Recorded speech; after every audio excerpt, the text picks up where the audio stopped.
Élection République démocratique du Congo, l'opposition a un candidat commun après les assises de Pretoria. Mesdames, Messieurs, nous allons consacrer ces minutes d'actualité, d'échange sur les questions d'actualité à cette information. Également, nous allons donc revenir sur le message du maire de la ville de Goma qui interpelle l'opinion et qui demande la population au bon sens et à la vigilance pendant cette période électorale. Nous allons revenir sur les 11 ans après ces jours d'occupation de la ville de Goma par les rebelles du 23. Vous savez, le 20 novembre 2012, les rebelles avaient donc occupé la ville de Goma. Aujourd'hui, 11 ans depuis ces jours, nous allons revenir donc sur cet événement aussi tragique et macabre pour la population de la ville de Goma et les villages de Karenga occupés de nouveau par les rebelles du 23. Nous sommes dans le groupement Cameroun en territoire de Massissi. Nous allons donc chiter par cette précision détail d'Élysée Sanga. Ne laissez pas désister en faveur de notre candidat président malgré les informations qui circulaient sur la toile déjà hier après les conclusions des Pretoria. Nous allons donc y revenir. Messieurs, dames, vous êtes nouveaux, n'oubliez pas de vous abonner. Moi et vous, on va se retrouver dans la deuxième partie de cette vidéo.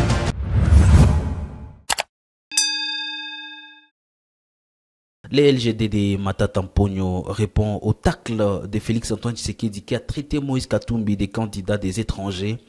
Je dis et je répète ici la citation de Ishara Boutaragaza Johnson, membre du LGD en ville de Goma. Il dit, je cite, Félix Tshisekedi est le premier président à avoir effectué plus de 120 voyages. Peut-on considérer qu'il est à la merci de l'Occident? Réplique Ishara Boutaragaza, membre du LGD, que je propose de suivre. Parce qu'on n'a pas oublié quand même que Félix Tshisekedi et Katumbi, en 2017-2018, ils se sont rencontrés à Genève. Alors à ce moment, ils étaient tous de l'Occident, alors si je comprends bien. Mais alors aujourd'hui, on est en 2023. Moi je pense que le Congo, dans son entièreté, n'est pas un pays isolé. Quand on est en mesure d'avoir un lobbying fort, c'est-à-dire on a également la capacité d'être en contact avec d'autres nations du monde.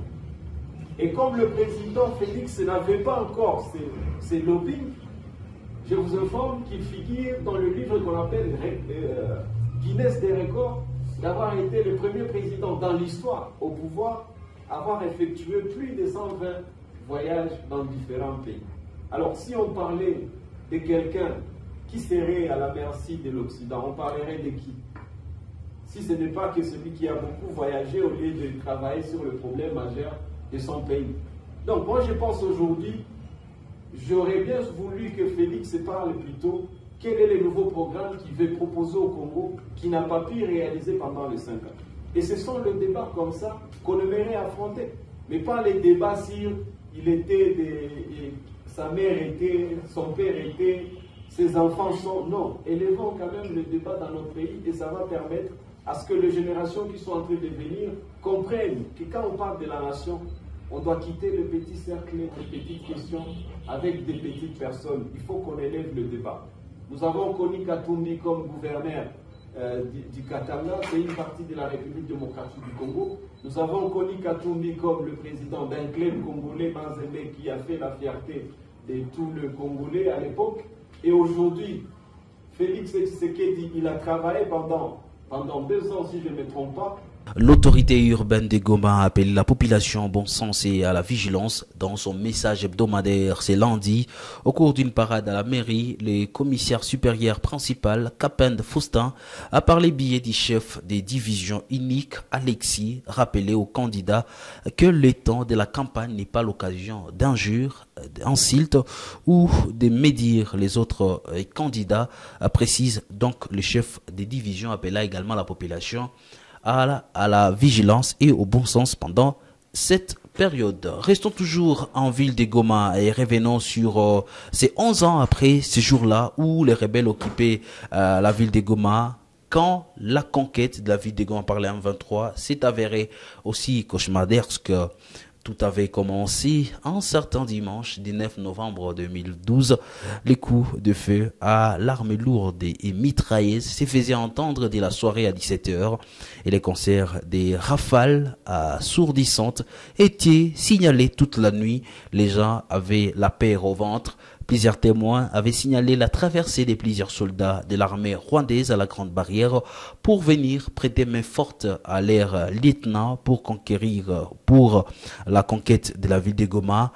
Animée d'un esprit patriote, la population de Goma avait tourné les dos aux rebelles.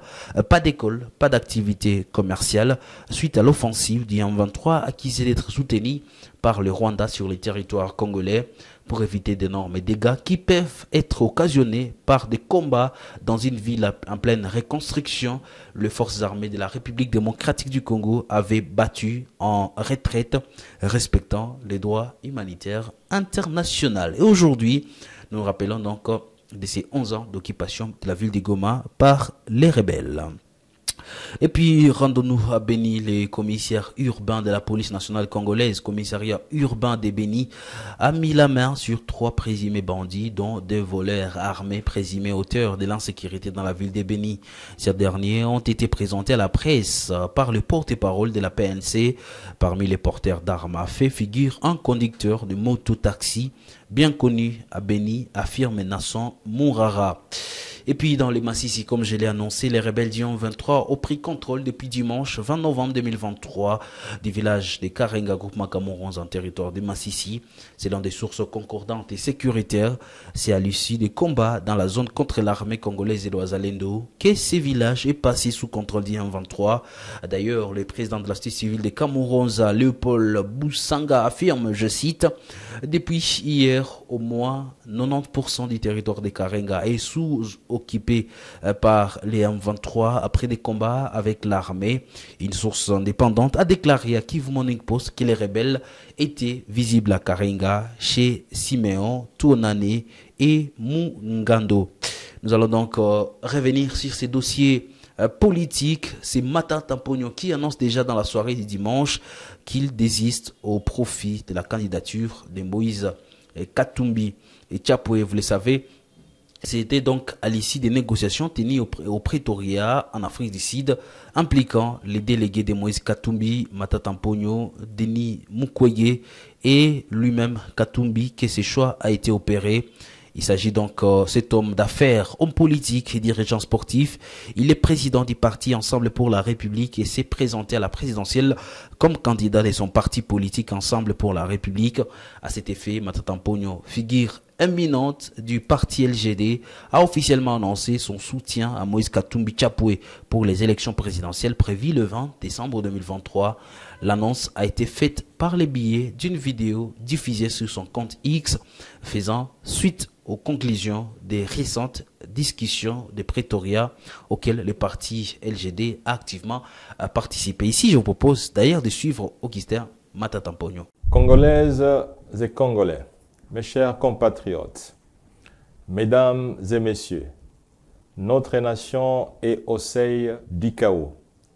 La réalité qui nous confronte en ces moments même est impitoyable et sans équivoque.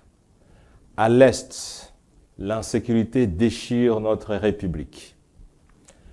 Malgré de nombreuses promesses faites par le régime actuel, la population ne cesse de sombrer dans la misère et dans l'extrême pauvreté.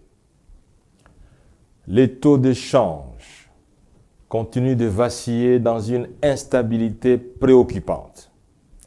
La justice est instrumentalisée et manipulée à des fins politiciennes. La liberté de la presse et l'indépendance journalistique sont compromises et soumises à de sérieuses menaces. La diplomatie de notre pays, à l'échelle sous-régionale et internationale, se perd dans des incohérences sans précédent. Les jeunes sont sans emploi, les fonctionnaires maltraités, la vie chère, et j'en passe.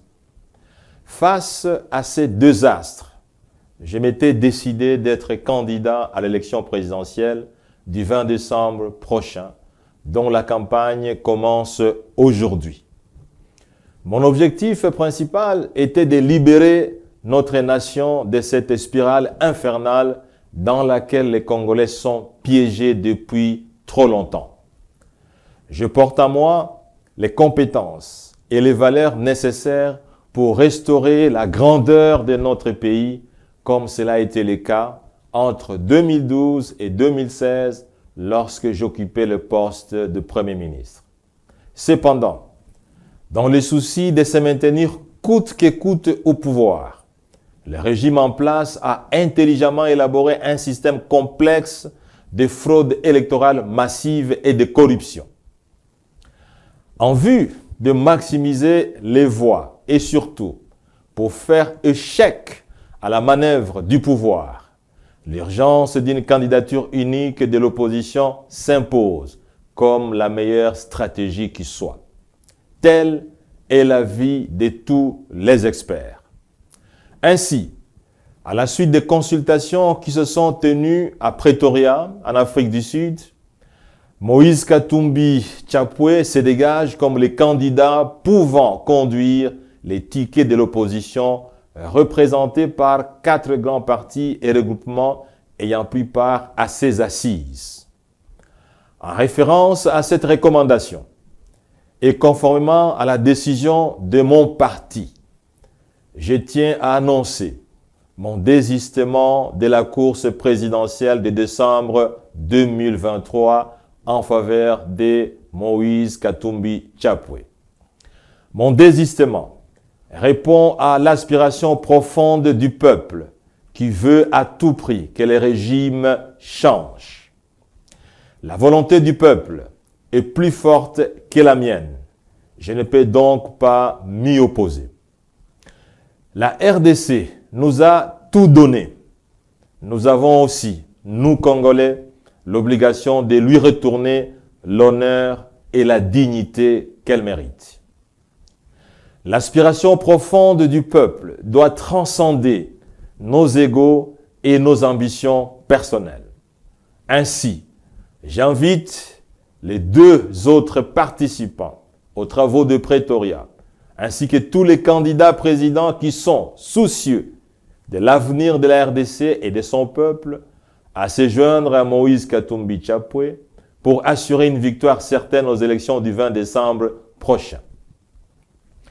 Face à la fraude électorale massive planifiée, mais aussi face au monde qui nous regarde, la démarche de former un bloc solide et uni au sein de l'opposition est la seule stratégie que nous avons pour donner un sens à notre combat politique et pour redonner l'espoir au peuple congolais. Pour terminer, je voudrais remercier tous les cadres et membres de mon parti, les LGD, qui m'ont choisi pour être leur candidat à cette élection présidentielle. Je voudrais aussi remercier tous les Congolais qui tenaient à tout prix à voter pour moi à ce niveau. Je voudrais leur dire que ce retrait n'est pas lié à mes objectifs personnels, mais plutôt à l'intérêt supérieur de la patrie. L'amour et l'attachement que j'ai pour le Congo dépassent les limites imaginables. J'aime le Congo, j'aime son peuple et je veux que le Congo gagne. Que vive le peuple congolais, que Dieu bénisse la RDC. Une précision détail, Deli Sesanga ne s'est pas désisté en faveur de notre candidat à président. Porte-parole Rodrigue Ramazani, porte-parole de l'envol, a démenti sur la radio Top Congo FM les désistements de Deli Sesanga en faveur de notre candidat président de la République. Une sortie médiatique faite à la suite de la déclaration de Matata Mponyo, ses désistants au profit de Moïse Katumbi Chapwe. Et dans les réseaux sociaux, une rumeur a circulé, annonçant également que les leaders du parti en vol se seraient retirés en faveur de Moïse Katumbi président. Et vous le savez, une précision détail devrait être donnée donc. Et Denis Sesanga, il faut le dire, n'a pas désisté en faveur de notre candidat Dans la liste, peut-on également y mettre Martin Fayoulou qui ne s'est pas encore prononcé par rapport à la question.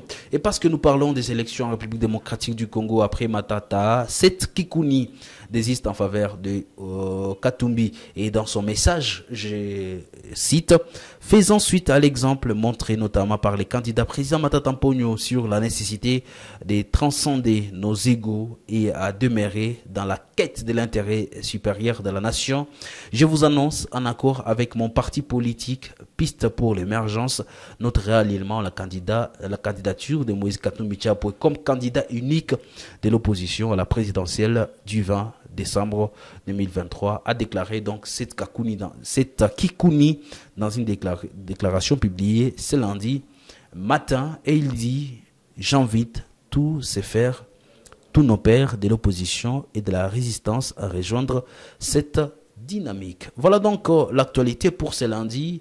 Bon début de semaine chez vous et merci de nous avoir suivis.